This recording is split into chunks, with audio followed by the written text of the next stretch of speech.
तो ये बताना चाहूँगा कि आज से प्रेस ब्रीफिंग में हम लोगों के साथ पुलिस मुख्यालय से एडीजी हेडक्वार्टर भी रहेंगे और आपको जो भी पुलिस से संबंधित इश्यूज़ हैं उस पर वो आपको ब्रीफ करेंगे।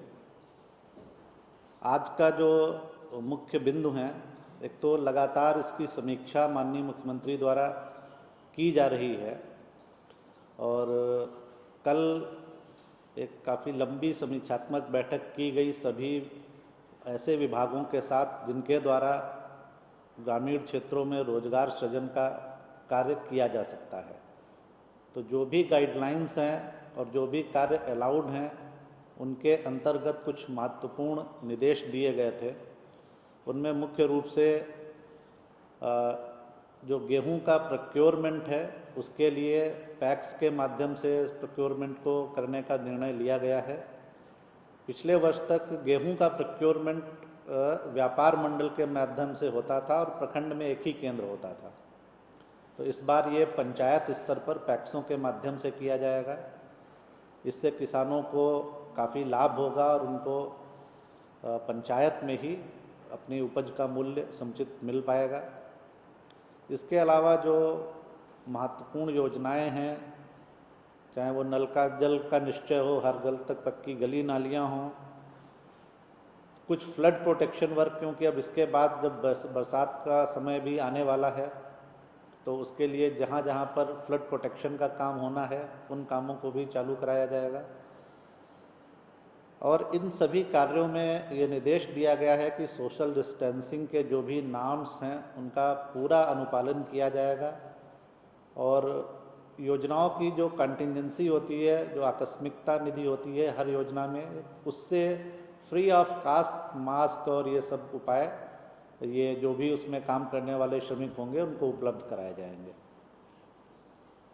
जो केसेस हैं अभी तक कोरोना संक्रमण की जो वर्तमान स्थिति है, टोटल 74 पॉजिटिव केसेस पाए गए हैं और अभी तक 8,834 टेस्ट किए जा चुके हैं।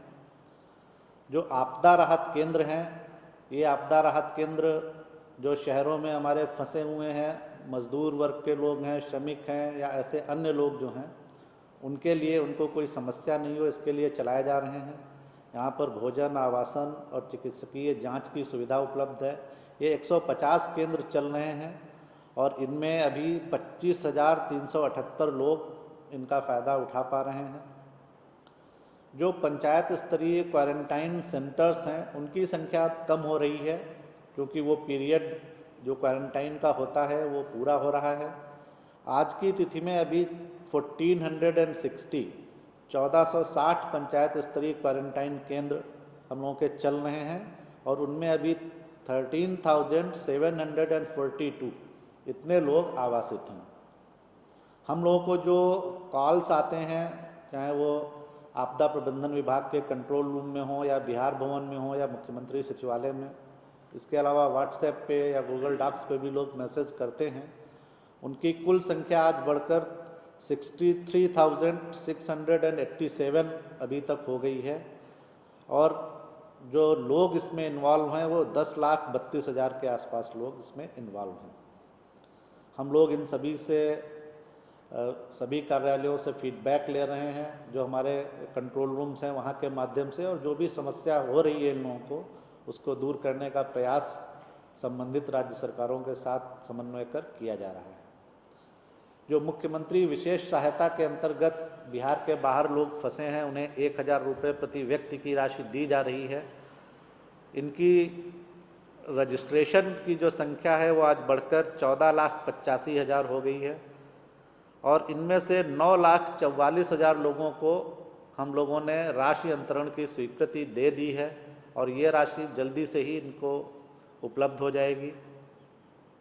जो बिहार फाउंडेशन के माध्यम से राहत कार्य चल रहा है उसमें भी लगातार बढ़ोतरी हो रही है।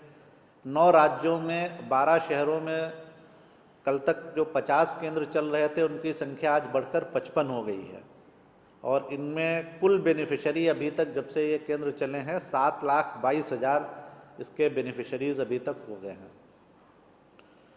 इसके अलावा कल एक महत्वपूर्ण निर्णय लिया गया था कि जिन लोगों के पास राशन कार्ड नहीं है, तो जीविका के माध्यम से, जीविका के स्वयं सहायता समूह हैं, उनके माध्यम से ऐसे राशन कार्ड जिनके पास लोग नहीं हैं उनका सर्वे कराया जाएगा और उनको फिर राशन कार्ड निर्गत किया जाएगा और उनको भी जो हम लोग राशि दे रहे हैं उसका भी लाभ दिया जाएगा।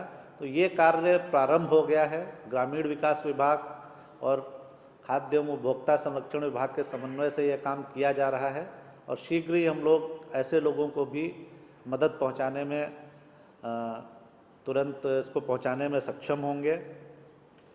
जो रिजेक्टेड और पेंडिंग राशन कार्ड्स की समीक्षा की जा रही थी वो काम भी काफ़ी हद तक हो चुका है और हमको लग रहा है कि बहुत जल्दी वो काम भी पूरा हो जाएगा।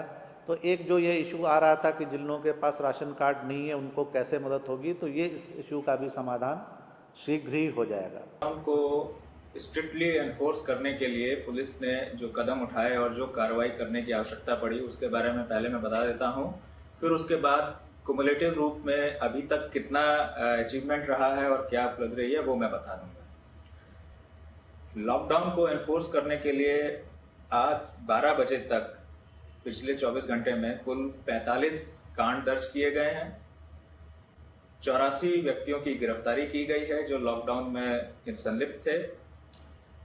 वाहन जो एग्जेम्प्टेड कैटेगरी में नहीं थे वो जो है अनावश्यक रूप से सड़कों पर थे, तो ऐसे वाहनों जिन पर फाइन किया गया, जिनको सीज किया गया, उनकी संख्या है 1227 और कुल 31,89,300 रुपए का फाइन उनसे वसूल किया गया है वाहनों से। और अब तक जो क्युमुलेटिव फिगर है उसको यह है कि अभी तक 1123 केसेस दर्ज किए गए हैं, 941 व्यक्तियों की गिरफ्तारी की गई है, 24,260 वाहन सीज किए गए हैं और वसूल किए गए फाइन है 5,67,00,000 के करीब है। ये हमारा अभी तक लॉकडाउन को एनफोर्स करने के लिए की गई कार्रवाई का है। कल औरंगाबाद जिले के गो थाना क्षेत्र में एक घटना हुई थी जिसमें स्थानीय टीम और मेडिकल टीम को एक अकौनी गांव में हैरास किया गया था और उनके साथ वायलेंट मीन्स का प्रयोग किया गया था उनको अवरोध करने के लिए। तो इस संबंध में 3 कांड दर्ज किए गए हैं और 44 अभियुक्तों की गिरफ्तारी की जा चुकी है। और इसमें हमारा जो है स्पष्ट निर्देश और संदेश है कि कोई भी जो चाहे लॉकडाउन अथवा कोविड-19 के संक्रमण को रोकने के लिए जो प्रयास उठाए जा रहे हैं, कदम उठाए जा रहे हैं, उसमें कोई भी अवरोध पैदा करेगा तो उसको सख्ती से निपटा जाएगा। तो बाकी जो बचे हैं अभियुक्त उनकी भी गिरफ्तारी टीम बना करके की जा रही है और ये हमारा संदेश।